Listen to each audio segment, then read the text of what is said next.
이제 또 다른 이제 성격의 요인에 대해서 좀 말씀드리겠습니다. 세 가지가 있는데요. 심층적 자기평가, 그리고 자기 감시, 적극성, 이런 것들이 또 조직 행동에서 많이 연구가 이루어지고 있는데요. 먼저 심층적 자기평가에 대해서 말씀드리도록 하겠습니다. 이 심층적 자기평가는요, 뭐냐면 스스로 이제 생각을 할 때 자신의 능력이라든지 가능성, 그리고 또 사람으로서 자신에 대한 그 가치 있잖아요. 여기에 대한 그 핵심적인 결론이에요. 자기 스스로 자신에 대한 그 결론인 거죠. 그래서 이제 긍정적인 자기평가를 하는 사람들이 있어요. 이 사람들 같은 경우에는 자기 스스로를 굉장히 좋아하고 자신이 굉장히 효과적이고 상황에 대한 어떤 통제력이 있다라고 믿는 거죠. 근데 이제 이 심층적 자기평가, 이걸 CSE라고 하는데, Core Self Evaluations의 약자입니다. 그래서 이 CSE가 낮은 사람들 같은 경우에는 스스로를 일단 좋아하지 않고요. 그러면서 자신의 능력을 의심하기도 하고 또 상황에 대한 통제력이 없다고 그렇게 믿는 것이죠. 이 CSE가 높은 사람들 같은 경우에는 이제 보통 자기 직무를 하잖아요. 이럴 때 이 더 도전적인 그런 목표 또는 이제 더 많은 도전 이런 것들을 하고요. 또 아주 복잡한 그런 업무를 맡게 되기 때문에 이 직무 만족도와 관련이 높습니다. 스스로 좋아하는 거죠. 그런 일들을. 그리고 이제 뭐 더 의욕적이기도 하고요. 더 목표에 집중하기도 하고 또 목표 달성을 위해서 이제 더 오랫동안 노력을 하다 보니까 훌륭한 성과를 달성하는 경우들이 많습니다. 그리고 또 양질의 고객 서비스를 제공하기도 하고 또 동료들한테 인기도 많고요. 또 안정적으로 경력을 시작을 하고 또 승진도 더 빨리 하는 그런 면이 있습니다. 특히 이제 이 CSE가 높은 이런 경우 같은 경우는 이런 분들은 이제 자신의 일이 특히 이제 굉장히 의미 있는 일이다. 뭐 사회적으로 또 이 세상에서 뭔가 기여하는 뭐 이런 것들일 수 있죠. 이렇게 이제 의미 있는 일이라고 생각하고 자신의 일이 어떤 다른 사람들한테 도움이 된다고 느낄 때는 특히 더 이제 탁월한 성과를 내는 경우들이 있습니다. 그래서 이 CSE가 높은 사람들이 보면은 아주 그 조직에서 아주 이렇게 굉장히 훌륭한 사람이 되는 경우들이 많죠. 이제 이어서 자기 감시에 대해서 좀 말씀드릴게요. 이제 한 여자분의 케이스인데 굉장히 능력도 있고 열심히 일하고요. 생산성도 뛰어나고 그러는데 이제 성과 평가를 이제 인사 고과 있잖아요. 요거를 받을 때만 되면 뭐 그냥 평균적인 점수를 받는다는 것이죠. 이 상사들을 이제 자주 짜증나게 하는 모양이에요. 그래서 이제 좀 정치적 능력이 부족하다. 이런 평가를 많이 받고요. 이 상황에 따라서 좀 자기를 좀 스스로 행동을 좀 조절을 해야 되는데, 이런 능력이 이제 떨어진다는 것이죠. 그래서 이제 이 여자분이 뭐 표현하기로는 나는 스스로에 대해서 굉장히 솔직하고 그렇기 때문에 다른 사람들을 만족시키기 위해서 뭐 굳이 나를 바꾸진 않는다라는 이제 말을 했는데 이게 이제 바로 자기 감시 이 성향이 굉장히 낮은 사람의 특징인 거죠. 이 자기 감시는요, 어떤 뭐 외적인 요소나 뭐 상황적 요소 이런 것들에 맞춰서 이 자식이 스스로 자기의 행동 있잖아요. 이것들을 조절하는 능력을 의미를 합니다. 그래서 이 자기 감시 능력이 이 높은 사람들 같은 경우에는 이 상황 같은 그런 외부 요인에 맞춰서 이 자기 행동을 좀 스스로 조절하는 그런 적응력이 상당히 뛰어난 것이죠. 이런 사람들이 보면은 어떤 외적인 그런 신호들, 외부의 어떤 그런 상황들, 이런 것들이 굉장히 예민하고, 그래서 이제 그 다양한 상황에 맞춰서 자신을 굉장히 다르게 행동할 수 있기 때문에, 이런 사람들이 때로는 이제 그 공공장소에서 보여주는 그런 모습하고, 이 개인적으로 막 집에서 혼자 있거나 이럴 때 있잖아요. 이럴 때 보여주는 모습에 있어서 굉장히 차이를 보이기도 합니다. 그래서 뭐 한 연구 결과를 보면은 이 자기 감시 성향이 높은 사람들 같은 경우에는 뭐 낮은 사람들에 비해서 이 다른 사람들의 행동에 굉장히 관심을 많이 갖는다라는 것이죠. 그러면서 이제 주변에 좀 순응하는 그런 능력이 뛰어나다고 합니다. 근데 이 앞에서 말씀드렸던 그 여자분 사례 같이 이 자기 감시 성향이 좀 낮은 이런 분들 같은 경우에는 이제 스스로 자신의 그런 행동들 이런 것들을 스스로 감추지 못하는 거죠. 그래서 자기가 원래 가지고 있는 그런 진정한 성향을 그냥 막 드러내는 것이에요. 그래서 어떤 정체성하고 이런 그 행동 사이에 굉장히 높은 일관성을 보입니다. 마지막으로 이제 그 적극성입니다. 뭐 저도 좀 그런 경향이 있는데요. 이렇게 사람들을 보면은 이 현재 상황을 좀 더 낫게 바꾸고, 그러니까 좋게 바꾸고, 또 새로운 상황으로 이렇게 만들어가기 위해서 막 고군분투하고 노력하는, 예, 그런 사람들이 자주 볼 수 있죠. 이게 이제 그 적극성입니다. 이 적극적인 성격을 가진 이런 사람들 같은 경우에는 뭐 상황에 이제 잘뭐 대응하기만 하고 뭐 이렇게 하는 게 아니라 막 기회를 잡아내기도 하고 또 진취성도 있고 또 막 거기에 맞는 막 행동도 하고 의미 있는 변화가 있을 때까지 막 어떻게든 밀어붙이고, 예, 이런 특성들을 보이는 것이죠. 이 적극적인 이런 사람들 있잖아요. 이런 경우가 이제 보통 조직에서 주로 이런 사람들 많이 탐을 내죠. 그런 긍정적인 행동을, 예, 많이 합니다. 그리고 이제 업무 성과 그런 수준도 높고요. 또 관리나 감독 같은 것도 사실 별로 필요 없는 거죠. 왜냐면은 스스로 알아서 하니까요. 굉장히 진취적으로 하니까요. 그리고 이제 뭐 직무를 하다 보면은 또 이 막 여러 가지 요구 상황이 막 변화하고 이럴 때가 많단 말이죠. 이렇게 이런 변화들에 대해서 잘 받아들이기도 하고, 그러니까 수용성이 높은 거예요. 그러면서 또 자신의 능력에 맞춰서 좀 이렇게 직무 내용들을 갖다가 잘 또 다시 재구성해가지고 훌륭한 성과를 막 내는 거죠. 그러면서 이런 이제 적극성이 높은 이런 사람들 같은 경우에는 이 좀 커리어도 좀 성공적으로 밟아가는 그런 케이스들이 많이 있습니다. 저도 좀 그랬던 것 같아요. 예, 저도 적극성이 굉장히 높은, 예, 그런 경향을 가지고 있는데, 이를테면은 저도 이제 뭐 대학을 마치고 졸업을 하고 직장 생활을 하면서 사실 굉장히 많이 성장했거든요. 예, 굉장히 승진도 굉장히 잘했고 항상 고과도 잘 받았고, 예, 그렇게 하면서 이제 직장 생활을 꽤 이제 뭐 오랫동안 했죠. 그래서 뭐 대기업에서 이제 뭐 팀장도 하고 그러다 이제, 예, 아예 전문 강사로 이렇게 전환을 해가지고 이제 대학에서, 예, 또 가르치기도 하고 학생들 가르치기도 하고 또 이제 기업이나 또 공공기관 이런 데 가서, 예, 많은 분들을 상대로, 예, 거의 매일같이 강의를 하면서 살고 있다는 거죠. 예, 나름대로 보니까 제가 나름대로의 그 성공적인 커리어를 쌓아가는 데 있어서 가장 영향을 많이 미쳤던 부분이 바로 이 적극성이라고 스스로 생각을 합니다. 이 적극성 같은 경우에는 이제 팀으로 업무를 할 때도 굉장히 중요한데요. 이 33개의 중국 기업에 이제 95개의 R&D 팀을 대상으로 해서 이제 연구가 있었는데, 이 적극적 성격이 그 수준이 높은 팀들이 훨씬 더 혁신적이었다는 겁니다.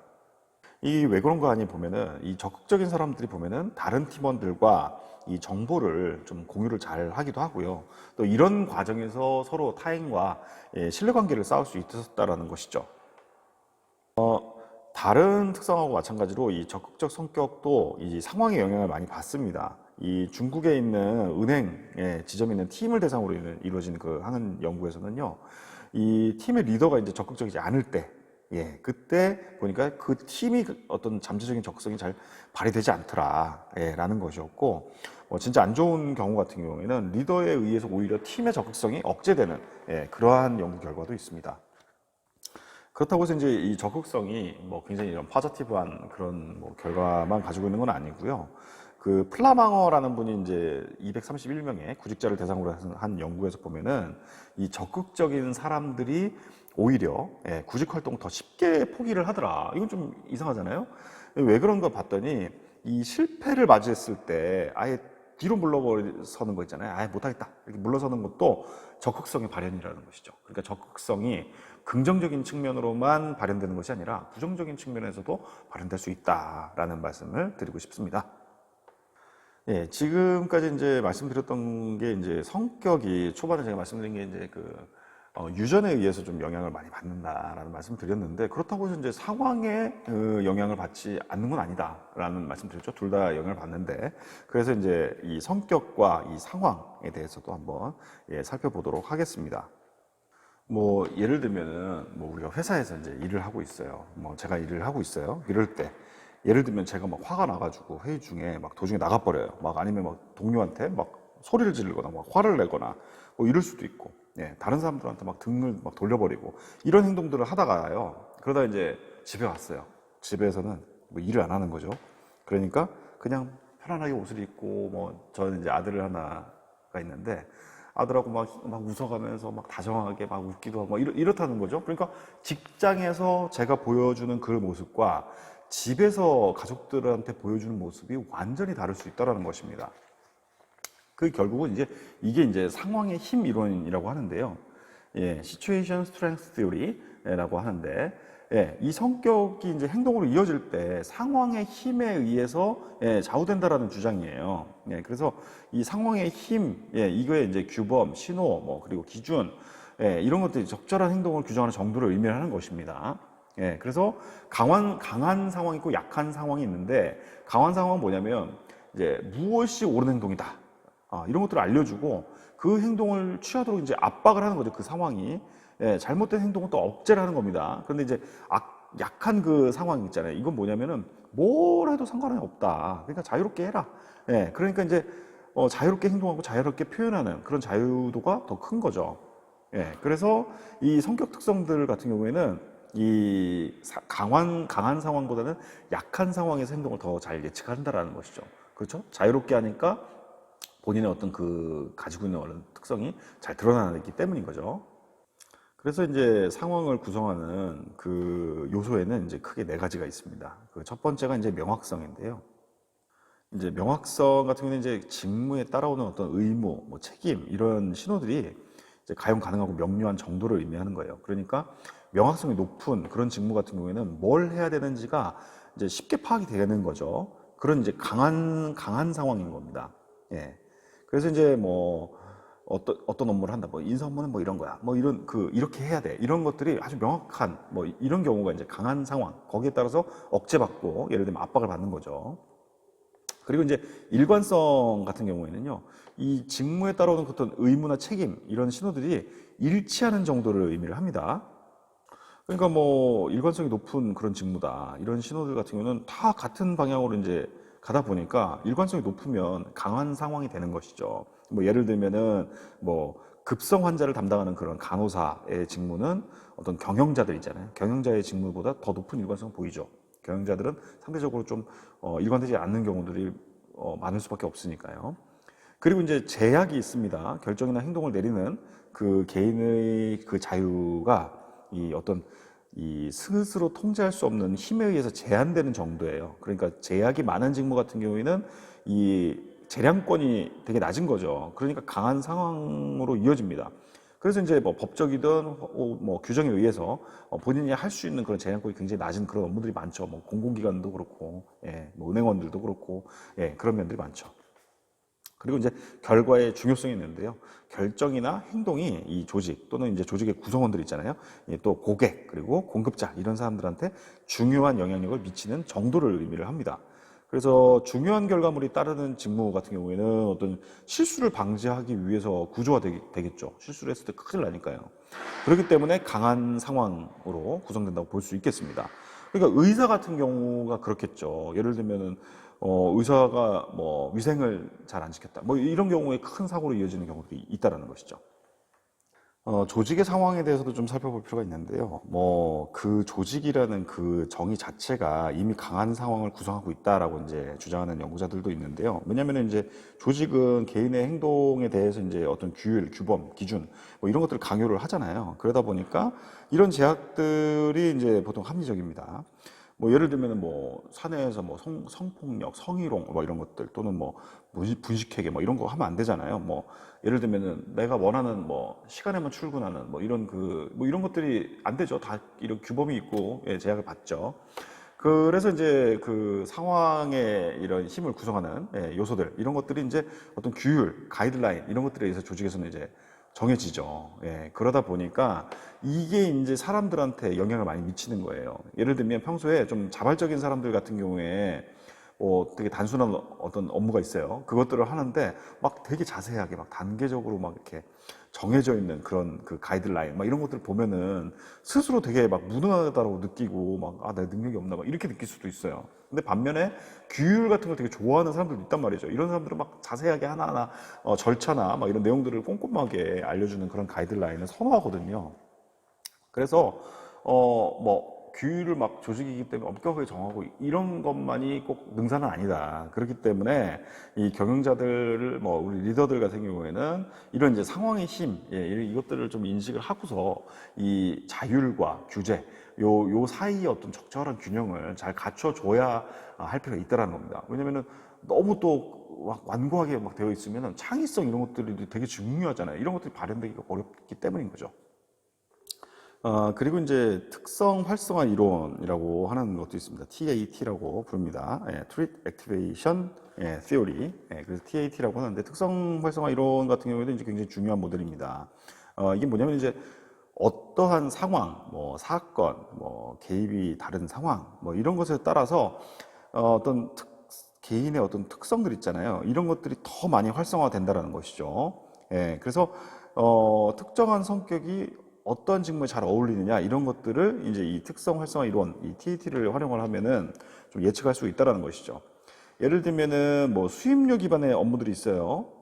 그런 내가 성과에 따라서 그러니까 일을 따는 것만큼 돈을 벌어가는 뭐 그런 구조들이 있죠. 이런 경우 같은 경우에는 이제 개인에 따라서 이제 좀 다르게 반응을 합니다. 외향적인 사람들, 이런 사람들 같은 경우는 좀 개방적인 사람들보다는 보상에 민감을 하죠.